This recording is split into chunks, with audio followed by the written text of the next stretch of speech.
Hi everybody, welcome back to my channel, Nonstop Talking with your girl here, Vivian Liu.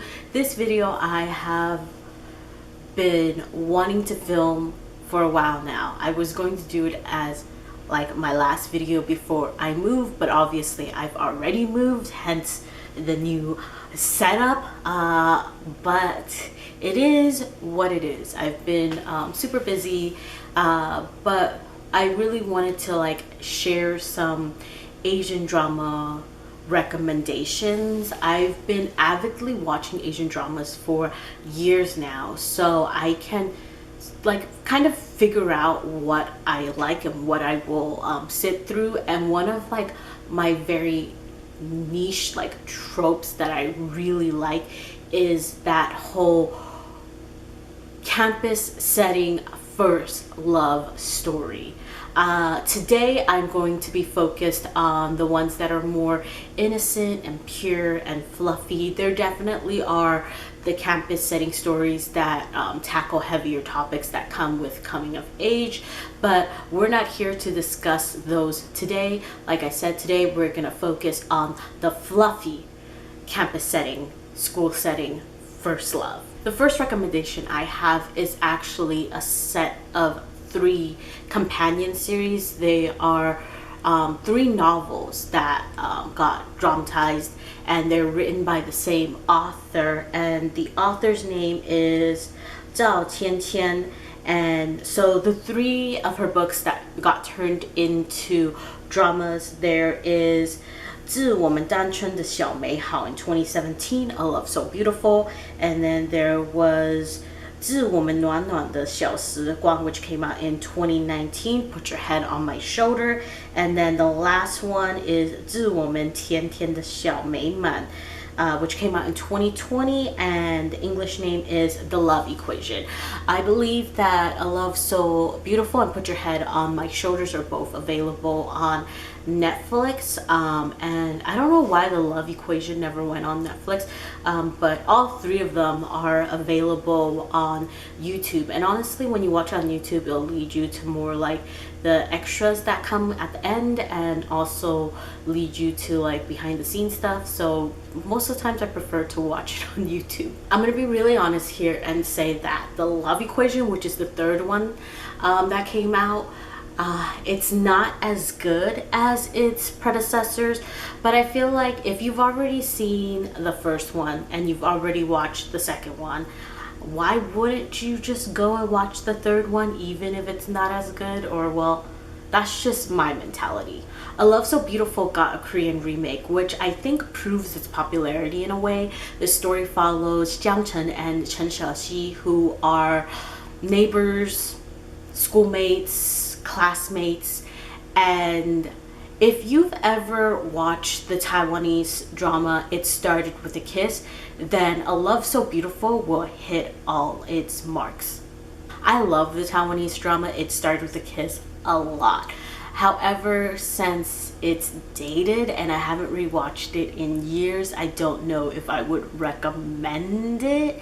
But skip the 2nd season for your sanity. Also, the Korean version Playful Kiss was not it. Focus, Vivian. So like I said, this is similar to It Started With a Kiss. So you have your ditzy, dumb girl, and then you have your intelligent but aloof and cold boy, and then rounding out the love triangle, you have the hyperactive 2nd male lead who differs from the main male lead in every way possible. This drama follows them from childhood all the way to adulthood. And I will admit that like towards the end, it does drag a little, and then there's like a really contrived reason as to why the main pair needs to break up briefly. However, I still found it very entertaining. The main couple is pretty cute, but there's also this secondary pair that was just absolutely adorable, and I wish we got more time with them.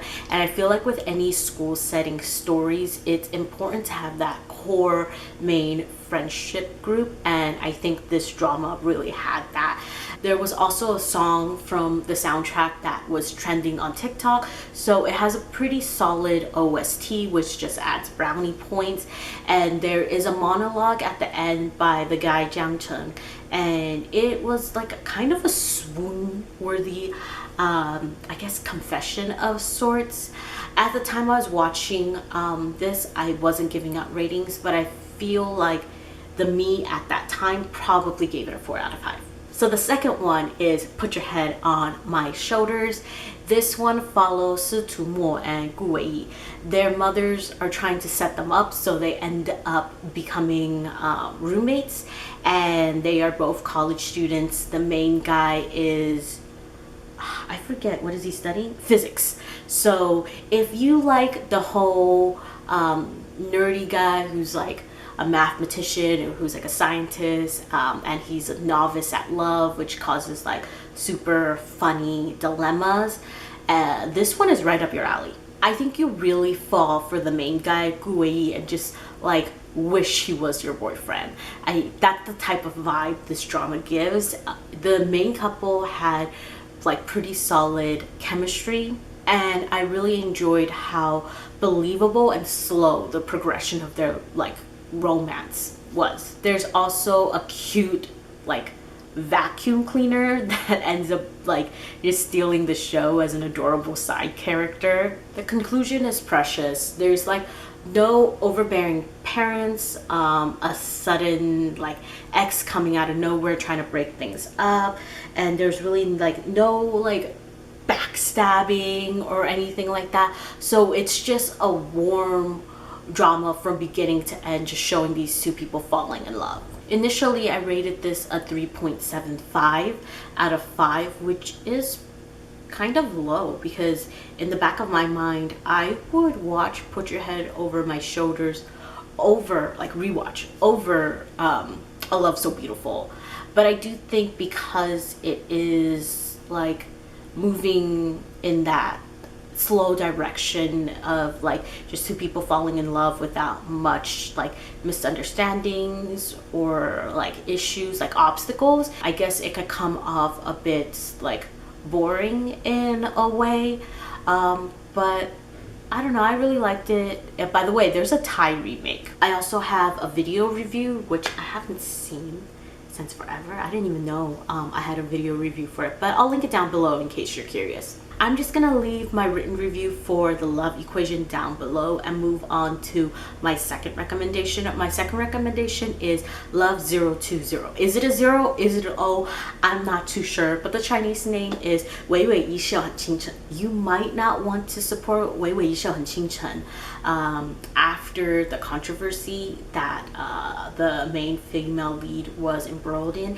It was really messed up, very scandalous too, but that's up to you to decide once you do your research. She's despicable, but the main male lead, Yang Yang, is an absolute charmer. Maybe that will soften the blow. Weirdly, there was also a movie adaptation, I think, that came out in the same year. I watched both. I watched the show first and then I watched the movie, and I would highly recommend that you prioritize this show over the movie. The movie was just not as good. So in this drama, we follow Bei Weiwei, who is a computer science major who loves playing computer games.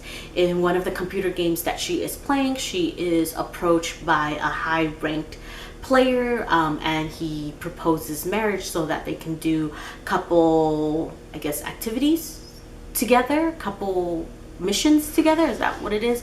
And so she agrees, but what she doesn't realize is that this high-ranking player is actually the beloved senior on this university campus, Xiao Nai. Like, he's the most popular dude on campus. So the drama follows a really innocent and sweet like relationship from being strangers, playing a game virtually, to meeting in real life and becoming a couple. There are like actual clips of them like playing the video game as the video game characters, and I really enjoyed those scenes. Looking back, this was really sweet, like diabetes sweet. You're literally watching two just very good looking people fall for each other, and back then it like hurt my single heart, but in like a good way. I suffered from major drama withdrawals afterwards. I think Xiao Na is one of those like written to be perfect boyfriends, where he's like protective but in a gentlemanly way, and like his affections for you never waver, and he's just always like supportive of you and you first. Like, I don't know, there was just something that was really romantic to me when I was watching it. If you like the male lead who just excels at everything, then Shell Nye is your guy. In addition, the friendship group is pretty great. I would say like the guy friendship group, there was like a, if I remember, like a pretty heartwarming, touching moment that they shared, which I enjoyed, because like I stated earlier, it's important to have a good like friendship group in these like happy setting stories. If I was being nitpicky, I would say the one thing I disliked about this drama was the kissing scenes. It's one of those like very, I would say like a lot of Asian dramas don't do this nowadays, but it's where like their faces are just like this and their lips are just like this and they don't move and they're not really kissing each other and they're just touching lips like this and they're frozen in place, and then the camera just like spins around them and it's like, oh, so romantic. But no, these people are not kissing, they're just frozen with their lips in place like this, like usually like deer caught in headlights look.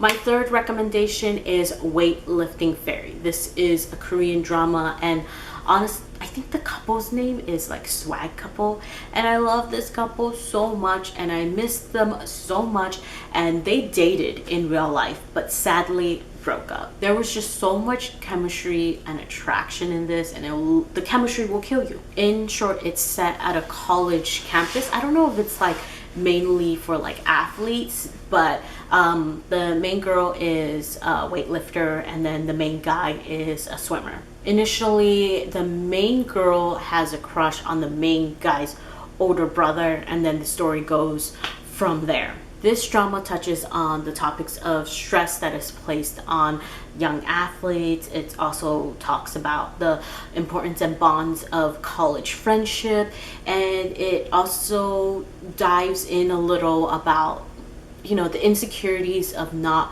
feeling feminine.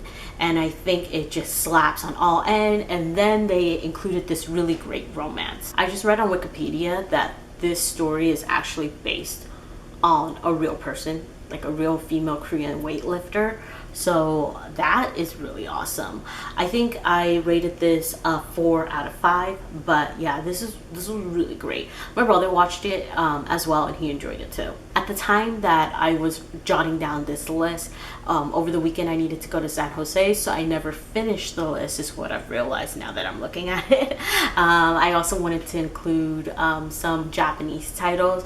I think here I put that to add Hanakimi, but you know, I will continue this list for a next video. Even though I technically shared only 3 recommendations, I like talked, like the first one was like a 3-set combination, even though I only talked about 2. So I feel like this list is pretty full, and I will see you in a next Asian drama recommendation list video. Outro time. Like, comment, subscribe. See you in my next video whenever that is. Bye!